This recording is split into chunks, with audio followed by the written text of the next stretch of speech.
Another thing that may have flown under the radar this week, but I noticed it did happen because I follow him on Instagram. Football's resident bad boy has a football club once again. What? The guy? Nile Ranger. He's back in Nile football. Ranger. I thought he was done. Nile Ranger has gone back to Southend United. Oh, wow. You know what? To be fair to him, go watch his interview that he did with the True Geordie. Watch that. I did watch that. To be fair to him, I did feel a bit sorry for him after watching that. I did feel, because it kind of felt that he had been shafted a few times, and I think he clearly didn't want to be here with Swindon, so he clearly didn't want to join us. But yeah, he's been shafted a few times. From the sounds of it, it was more like the case of, he's had the wrong crowd around him for such a long time.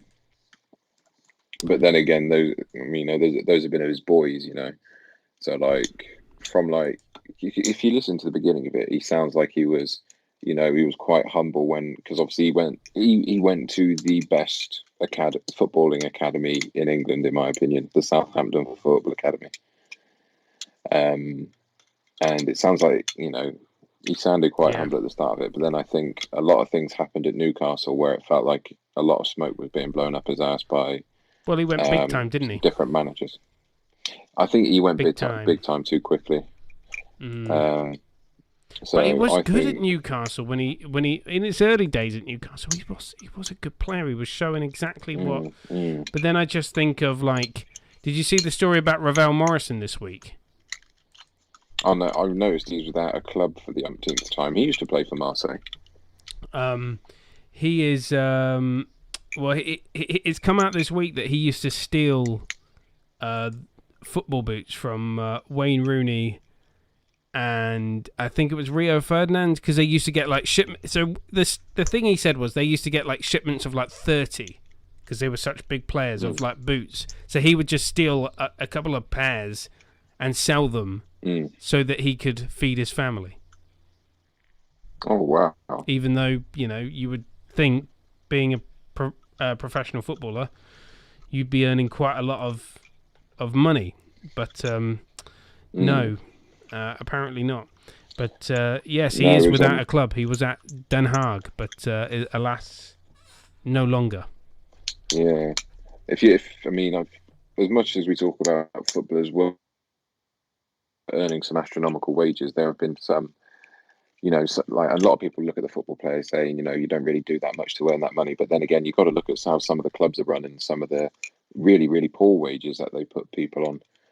On that show with Nile Ranger on the True Geordie podcast, he was talking about his time at Blackpool. Blackpool gave him I think this was back when they were under their old owner and they were having the financial troubles. Yeah, this is where you. Yeah, this was back. This was back in the time where I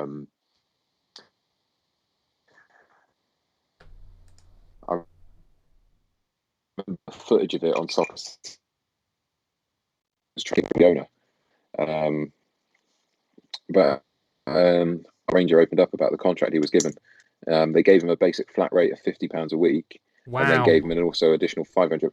They gave him an additional £500 a week on a pay by play basis. So if he played, he got the 550 a week. If he didn't, he just got the 50. Wow, that's. Obviously, he did things that he earned him that reputation. I wouldn't stick up for the guy, but I did feel quite sorry for him. That means he's just had bad people around him the whole time. That means if he was earning £50 a week, that's £200 a month. That's less than benefits. Mm-hmm. Jesus Christ. Blackpool were in dire straits, but he took it just so that he could get into a club. But the problem is he's had such bad discipline issues. He would, turn up late to training, not turn up at all. When he was at Swindon, he ended up going to court because he tried to kick the door down in one of the flats. Oh yeah, I remember that. Yeah, because they got rid of him not long after. One of the big high. Yeah, because I was going to say they got rid of him not long after. To be fair, I honestly hope he finds his feet. I think he's only what 27, 28? Yeah, he's at the back end of his career, unfortunately, but he's got 5 years left in him. Yeah, but then think about it. People like Ched Evans, he managed to get his. Yeah, but obviously he was found, not guilty of the things he'd done. But his conviction was overturned. He had no problem. Oh yeah, absolutely, it was overturned. But then again, he had no trouble reintegrating into football, and he had. Dan, I think you've unmuted, mate. Oh no, I just shut up to let you continue talking. Okay. But yeah, I hope Nile Ranger, he goes on to, he may not have been able to have the career he wanted, but hopefully he can finish on his terms. He can decide when to hang up the boots and not, when no club now decides they don't want him anymore. Yeah. Let's hope that he turns it around, because it would be he's had quite a the run he's had has not been great, and I think a lot of it is self-inflicted.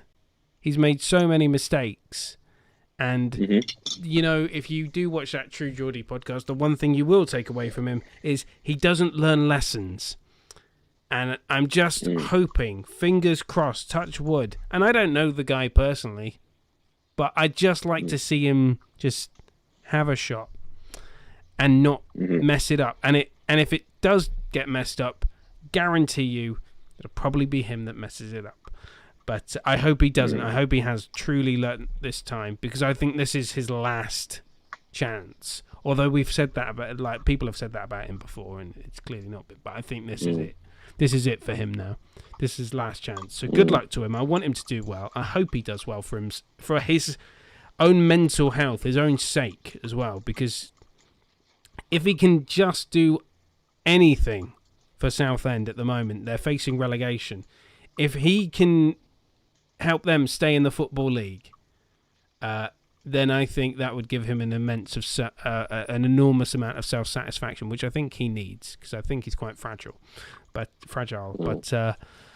I hope he gets a break. I hope he gets a break that he deserves. But he's got to work hard, and he's got to want it.